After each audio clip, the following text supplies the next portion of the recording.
Hola, mi nombre es Cortés Milagros y junto a mis compañeras vamos a desarrollar el tema sobre el paradigma científico y las diferentes corrientes epistemológicas. En especial nos vamos a centrar en la corriente sobre el empirismo. Bueno, a continuación voy a dar una pequeña definición de qué es un paradigma científico. Un paradigma científico es un marco conceptual y metodológico que establece las creencias, valores y supuestos que guían la investigación y la práctica científica en una determinada disciplina. Los paradigmas científicos proporcionan un marco de referencia que orienta la forma en que los científicos formulan preguntas, diseñan experimentos, analizan datos y llegan a conclusiones. Estos paradigmas no son estáticos, sino que pueden evolucionar a lo largo del tiempo a medida que se desarrollan nuevas teorías, enfoques metodológicos o descubrimientos que desafían las creencias ya establecidas. Los paradigmas científicos se establecen a través de un proceso complejo que implica la aceptación y la adopción generalizada de ciertas creencias, valores y métodos dentro de una comunidad científica.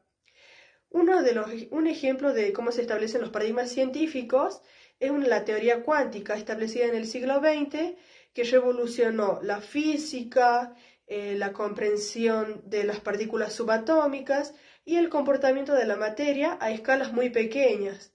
Esta teoría introdujo conceptos novedosos como la dualidad y la incertidumbre cuántica, cambiando radicalmente la forma en que se aborda la física moderna. Hola, mi nombre es Noelia Cortés y voy a empezar hablando sobre algunas de las corrientes filosóficas y sus representantes. El realismo surgió en el siglo V a.C. y ellos creían que la realidad era independiente de la mente. Sus representantes son Parmenides, Platón y Aristóteles. El racionalismo surgió en el siglo XVI y sostiene que el conocimiento se obtiene a través de la razón y no de los sentidos. Sus representantes son René Descartes, Baruch Spinoza y Goldfield. El empirismo surge en el siglo XVI y sostiene que todo conocimiento se origina en la experiencia sensorial. Los principales representantes son Berkeley, Immanuel Kant y John Locke. El inductismo surge en el siglo XVI y sostiene que el conocimiento se obtiene a través de la observación y la experimentación y no de la razón pura. Sus representantes son Francis Bacon, John Stuart Mill. El idealismo surge en el siglo XVIII y sostiene que la realidad se construye en la mente. Sus representantes son Berkeley, Kant y John Herder. El pragmatismo surge en el siglo XIX y considera que la verdad de una idea depende de su utilidad práctica y sus representantes son James Peirce, William James y John Dewey. El positivismo surge en el siglo XIX y sostiene que el conocimiento válido es aquel que se basa en la observación de los hechos. Sus representantes son Emily Durkheim y August Comte. Las revoluciones científicas surgen en el siglo XX y se producen grandes cambios de paradigma que transforman la forma de ver el mundo. El falsacionismo surge en el siglo XX y propone que una teoría científica solo es válida si es posible refutarla. Sus representantes son Karl Popper. Por último, preguntas de investigación científica que se guía por preguntas que buscan entender y explicar el mundo natural y social.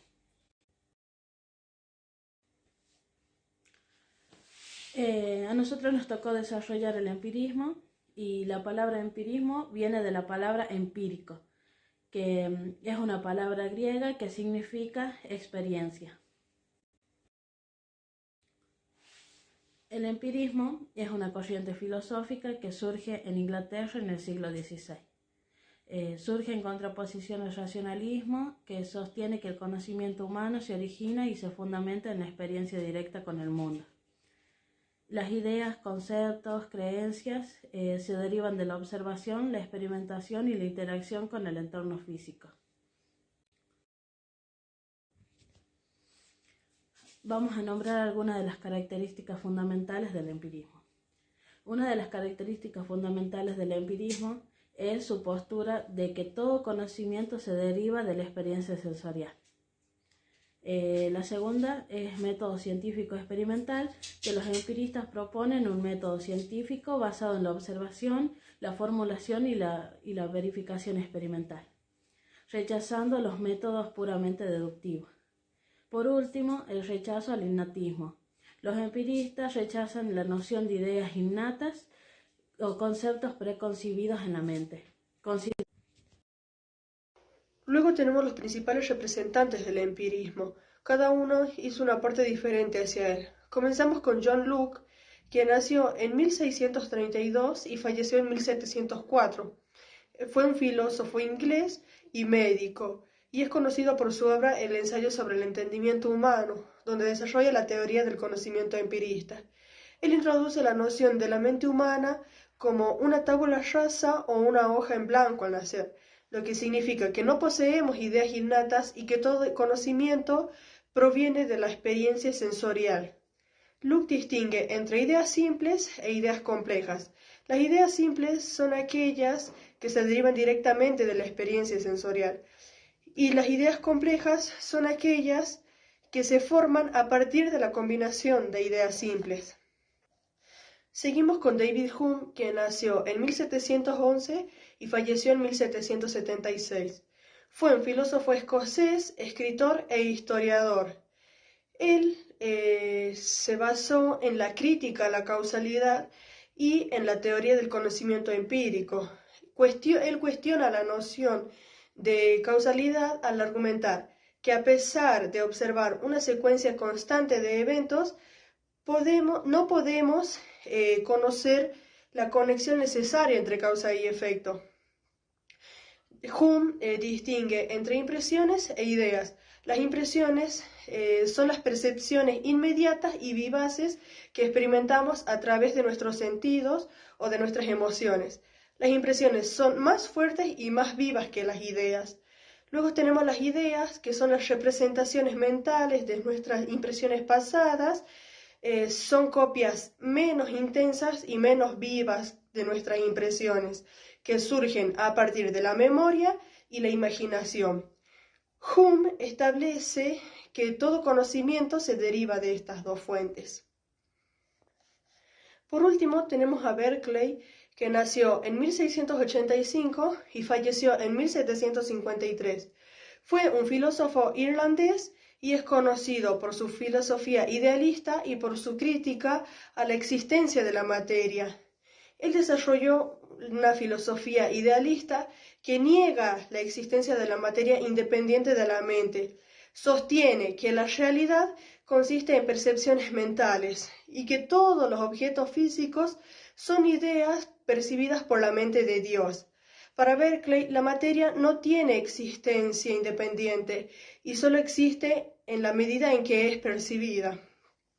Su crítica de la materia y su defensa de la percepción como fundamento de la realidad influyeron en la filosofía de la percepción y en la discusión sobre la naturaleza de la existencia. A continuación voy a hablar sobre el momento cumbre y el momento de declive del empirismo. Comenzamos con el momento cumbre, que durante el siglo XVIII el empirismo alcanzó su apogeo con las obras influyentes de los filósofos John Locke, David Hume y Berkeley. Estos desarrollaron teorías fundamentales sobre la naturaleza del conocimiento, la percepción, la mente y la realidad, sentando las bases en la epistemología moderna. Luego tenemos el momento de declive, que a partir del siglo XIX el empirismo comenzó a enfrentar críticas y desafíos que marcaron un declive en su influencia y relevancia filosófica. Por ejemplo, filósofos como Immanuel Kant cuestionaron las limitaciones del empirismo en la metafísica y en la epistemología, argumentando que la razón pura desempeña un papel crucial en la formación del conocimiento. Por último, voy a hablar sobre el reemplazo del empirismo, que se dice que a lo largo del siglo XX, corrientes filosóficas como el positivismo y el pragmatismo surgieron como alternativas al empirismo. El positivismo enfatiza la observación empírica y la verificación científica, mientras que el pragmatismo destaca la utilidad y la consecuencia práctica de las ideas.